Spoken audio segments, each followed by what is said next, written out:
Hello everyone, எல்லாம் எப்படி இருக்கீங்க? ரொம்ப நாளுக்கு அப்புறம் ஒரு ப்ராடக்ட் வந்து இன்றைக்கி அன்பாக்சிங் பண்ண போகிறோம். இந்த டேங்க் வந்து நேற்று பில்ட் பண்ணேன். இந்த டேங்க்கில் யூஸ் பண்ணுறதுக்காக ஒரு DAY CO2 சிலிண்டர் வாங்கிட்டு வந்திருக்கேன். அதை தான் நம்ம இன்றைக்கி அன்பாக்ஸ் பண்ணி பார்க்க போகிறோம். இந்த DAY சிலிண்டர் கிட்டில் பார்த்திங்கன்னா 2 லிட்டர் ஸ்டெயின்லெஸ் ஸ்டீல் சிலிண்டர் வந்து கொடுத்துருவாங்க. இது கூடவே மேலே க்ளோஸ் பண்ணுறதுக்கு ஒரு ப்ரெஷர் கேஜ் வந்துடும். இது ரெண்டும் வந்து இதில் வரும். நான் எக்ஸ்ட்ராவாக CO2 சொலினாய்டு வால்வும் வாங்கிட்டு வந்திருக்கேன். இது வந்து நம்ம தனியாக வாங்கணும். இந்த DAY சிலிண்டர் கிட் வந்து எதுக்கு யூஸ் பண்ணுறதுன்னா citric acid plus baking soda மெத்தடுக்காக. இந்த CO2 சிலிண்டர் கிட் வந்து baking soda and citric acid மெத்தடுக்காக யூஸ் பண்ணுறது. இந்த கிட்டில் வந்து பேக்கிங் சோடா, சிட்ரிக் ஆசிட் இல்லை சொலினாய்டு வால்வு அதெல்லாம் எதுவும் வராது. Just cylinder and pressure gauge மட்டும்தான் வரும். Baking soda, diffuser, solenoid valve இதெல்லாமே நம்ம தனியாக தான் வாங்கணும். இந்த DAY சிலிண்டர் கிட்ட வந்து எப்படி வந்து இன்ஸ்டால் பண்ணுறது அப்படின்னு பார்க்குறதுக்கு முன்னாடி இது யாருக்கு யூஸ் ஆகுன்றதை ஃபஸ்ட்டே சொல்லிடுறேன். CO2 சிலிண்டர் வந்து ஆன்லைனில் கூட நம்ம வாங்கிக்கலாம். ஆனால் நிறைய பேருக்கு வந்து CO2 ரீஃபில் பண்ணுறதுக்கான ஆப்ஷன்ஸ் இருக்காது. என்கிட்டயே நிறைய ஆபிஎஸ் சொல்லியிருக்காங்க, அவங்க ஏரியாவில் வந்து CO2 வந்து ரீஃபில் பண்ணுறதுக்கான ஆப்ஷன் இல்லாதனால DOA மெத்தட் தான் யூஸ் பண்ணுறாங்க அப்படின்ட்டு. ஸோ அந்த மாதிரி DOA மெத்தட் மட்டும் யூஸ் பண்ணிட்டு இருக்கவங்களுக்கு இது வந்து ரொம்ப ஹெல்ப்ஃபுல்லாக இருக்கும். உங்களுக்கு ப்ரெஷரைஸ் CO2 சிலிண்டர் கிடைக்குது, அதை ரீஃபில் பண்ணுறதுக்கான ஆப்ஷன்ஸும் அவைலபிளாக இருக்குன்னா நீங்கள் வந்து ப்ரெஷரைஸ் CO2 சிலிண்டர் வந்து வாங்கிக்கோங்க. உங்களுக்கு ரீஃபில் பண்ணுறதுக்கான ஆப்ஷன் இல்லைன்னா மட்டும்தான் நீங்கள் வந்து இந்த சிலிண்டர் கிட்ட வாங்கிக்கலாம்.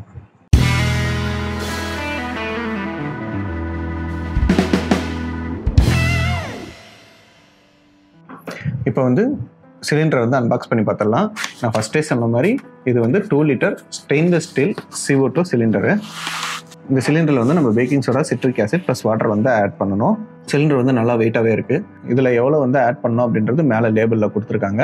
200 gram citric acid plus 200 gram baking soda, அப்புறம் 300 ml வாட்டர் ஆட் பண்ணணும் அப்படின்னு போட்டிருக்காங்க.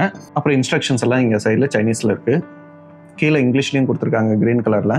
ஸோ இது கூட நமக்கு வர்றது பார்த்திங்கன்னா CO2 ப்ரெஷரைஸ் கேஜ். இதுவும் நம்ம அன்பாக்ஸ் பண்ணிடலாம்.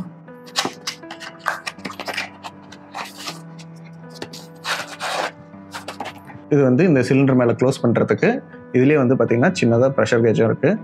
ஸோ இந்த இடத்துல வந்து நம்ம சொலினாய்டு வால்வை ஆட் பண்ணிக்கலாம். சொலினாய்டு வால்வ் வேண்டாம், நான் வந்து மேனுவலாகவே இந்த நாப் யூஸ் பண்ணி ஸ்டாப் பண்ணிக்கிறேன் அப்படின்னா நீங்கள் வந்து டைரெக்டாக இங்கே வந்து பபுள் கவுண்டர் ஆட் பண்ணிட்டு CO2 டிஃப்யூசர் கூட கனெக்ட் பண்ணிடலாம்.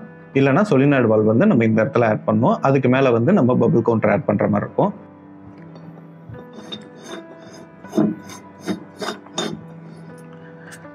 ஸோ சொலினாய்டு வால்வை வாங்கிட்டு வந்திருக்கேன். இதுவும் அன்பாக்ஸ் பண்ணி காமிச்சிடுறேன்.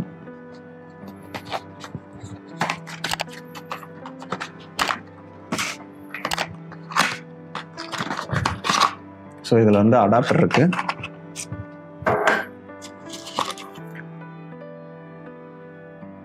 அடாப்டர் அப்புறம் சொலினாய்டு வால்வ் ரெண்டும் கொடுத்துருக்காங்க. இது சொலினாய்டு வால்வை தான் நம்ம இங்கே ஆட் பண்ணுவோம். இதுக்கு மேலே வந்து நம்ம பபுள் கவுண்டர் ஆட் பண்ணுவோம். ஸோ இப்போ வந்து இதில் வந்து சிட்ரிக் ஆசிட், பேக்கிங் சோடா, வாட்டர்லாம் ஆட் பண்ணிவிட்டு இதை வந்து இன்ஸ்டால் பண்ணிடலாம். ஓகே, நம்ம பண்ண வேண்டியது என்னென்னா இப்போது 200 gram citric acid plus 200 gram baking soda வந்து ஆட் பண்ணணும். ஃபஸ்ட்டு பேக்கிங் சோடா வந்து மெஷர் பண்ணிக்கிறேன். Set 200 gram.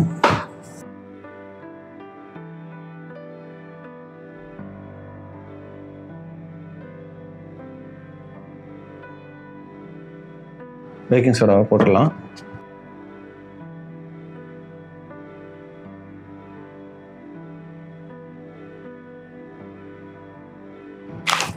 Citric acid add பண்ணிடலாம். சிட்ரிக் ஆசிடும் 200 கிராமு.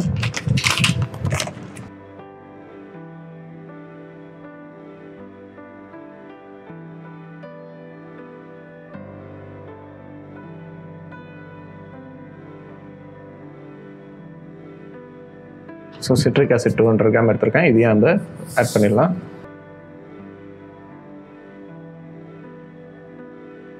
நான் இதில் வந்து 300 ml வாட்டர் ஆட் பண்ணிக்கிறேன்.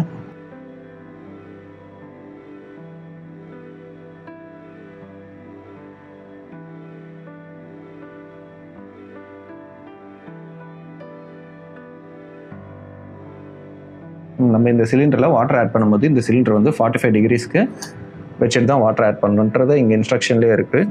ஸோ ஃபஸ்ட்டு 45 டிகிரிஸில் வச்சு நம்ம வாட்டரை வந்து ஆட் பண்ணிடலாம்.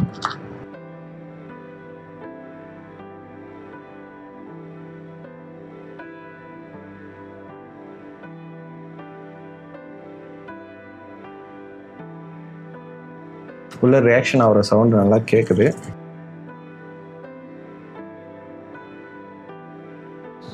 ஆட் பண்ணோடனே நம்ம சீக்கிரமாக இந்த இதை வச்சு க்ளோஸ் பண்ணிடலாம்.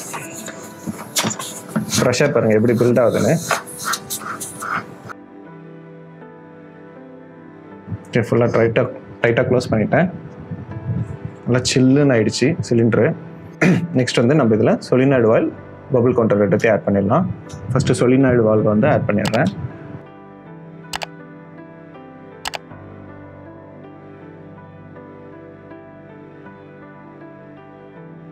நெக்ஸ்ட் இது மேலே வந்து பபிள் கவுண்டர் வந்து ஆட் பண்ணிடலாம்.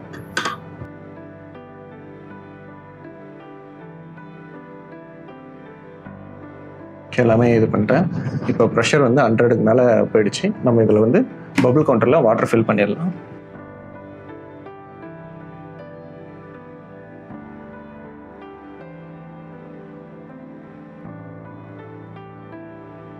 சொலினாய்டு வால்வோட அடாப்டரும் நம்ம இதில் அட்டாச் பண்ணிடலாம்.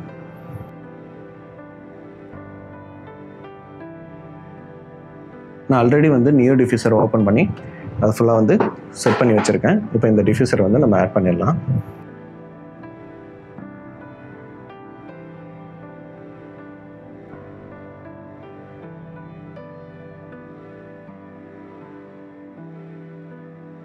ஸோ டேங்க்லேயும் டிஃப்யூசர் வச்சிடலாம். இப்போ பண்ண வேண்டியதெல்லாம் இப்போ இந்த அடாப்டர் வந்து ஃப்ளக் பண்ண வேண்டியதுதான். நான் இப்போ வந்து இந்த அடாப்டர் வந்து ஃப்ளக் பண்ணிடுறேன்.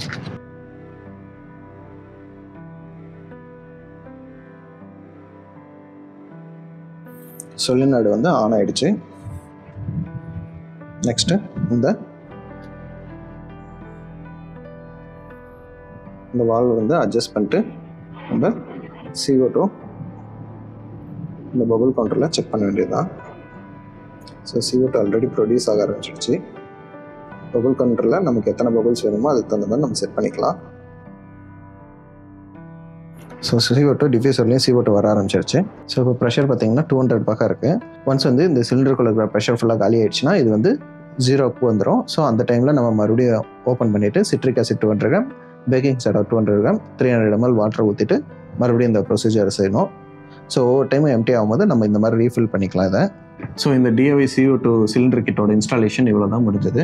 இந்த 200 gram citric acid plus baking சோடாலேருந்து ப்ரொடியூஸ் ஆகிற CO2 எத்தனை நாள் வருது அப்படின்றது நான் செக் பண்ணி வீடியோவில் சொல்கிறேன். நான் ஃபஸ்ட்டே சொன்ன மாதிரி தான், உங்களுக்கு வந்து ப்ரெஷரைஸ் CO2 ரீஃபில் பண்ணுறதுக்கான ஆப்ஷன் இருக்குதுன்னா நீங்கள் வந்து ப்ரெஷரைஸ் CO2 சிலிண்டர் அந்த இது வாங்கிக்கலாம். உங்களுக்கு ரீஃபில் பண்ணுறதுக்கான ஆப்ஷன் இல்லை அப்படின்னா மட்டும்தான் நீங்கள் இதை யூஸ் பண்ணலாம். இது யூஸ் பண்ணுறது நம்ம பாட்டில்ஸ் எல்லாம் வச்சு DOI அந்த மெத்தடோட இது கொஞ்சம் ஈஸியாக இருக்குது. ஸோ இதிலே ப்ரெஷர் கேஜ் உங்களுக்கு சொலினாய்டு வேணும்னா அட்டாச் பண்ணிக்கலாம். ஆட்டோமேட்டிக்காகவும் நம்ம கண்ட்ரோல் பண்ணிக்கலாம், இல்லை மேனுவலாகவே ஸ்விட்ச் ஆஃப் பண்ணிக்கலாம். நம்ம பபிள் கவுண்டர் எல்லாம் கனெக்ட் பண்ணிட்டு ப்ரெஷர் CO2 எப்படி இருக்குமோ அந்த மாதிரி நம்ம இதை செட் பண்ணிக்கலாம். ஸோ எவ்வளோ நாள் வருதுன்றதை நம்ம பார்க்கலாம். இது இந்த DOI சிலிண்டர் கிட் வந்து இன்ஸ்டால் பண்ணி எக்ஸாக்டாக 2 வீக்ஸ் ஆகுது. ஸோ நம்ம இன்ஸ்டால் பண்ணதுலேருந்து இப்போ வரையும் வந்து CO2 ஜென்ரேட் ஆகிட்டே தான் இருக்குது. நான் சொலினாய்டு வால்வ் வந்து ஆட்டோமேட்டிக் டைமர் கூட வந்து கனெக்ட் பண்ணிட்டேன். ஸோ 1 டேக்கு வந்து 7 hours வந்து CO2 ரன் ஆகிட்டுருக்கு. இதில் ப்ரெஷர் பார்த்திங்கன்னா இன்னும் 300 இருக்குது, இன்னும் கம்மியாகல. ஸோ 13 டேஸாக 7 ஹவர்ஸுக்கு வந்து CO2 வந்து ரன் ஆகிட்டே இருக்குது. நான் வந்து இந்த CO2 வந்து இன்லைன் டிஃப்யூசர் கூட கனெக்ட் பண்ணியிருக்கேன். ஒன்ஸ் நம்ம மிக்ஸ் பண்ணது 13 டேஸ் வந்து ரன் ஆகிட்டுருக்கு. இதுக்கு மேலேயும் இது வரும்னு நினைக்கிறேன். நம்ம வந்து இதே பாட்டிலில் செய்யும்போது இவ்வளோ லாங்காக வந்து வராது. இது இந்த DOI CO2 சிலிண்டர் கிட்டோட அஃபிலியேட் லிங்க் வந்து நான் கீழே வீடியோ டிஸ்கிரிப்ஷனில் கொடுக்குறேன். இந்த ப்ராடக்ட் வந்து இப்போ அவுட் ஆஃப் ஸ்டாக். நீங்கள் லிங்க்கை செக் பண்ணி பாருங்கள். ஸ்டாக்கில் இருந்துச்சுன்னா நீங்களும் வாங்கிக்கலாம். இந்த வீடியோக்கு லைக் பண்ணிடுங்க. அதே மாதிரி இதுதான் ஃபர்ஸ்ட் டைம் நீங்கள் நம்ம சேனலுக்கு வரீங்கன்னா மறக்காம சப்ஸ்கிரைப் பண்ணிடுங்க. அடுத்தடுத்து இன்னும் இன்ட்ரெஸ்டிங்கான வீடியோஸ்லாம் நம்ம பார்க்கலாம். See you on next video. Take care. Bye.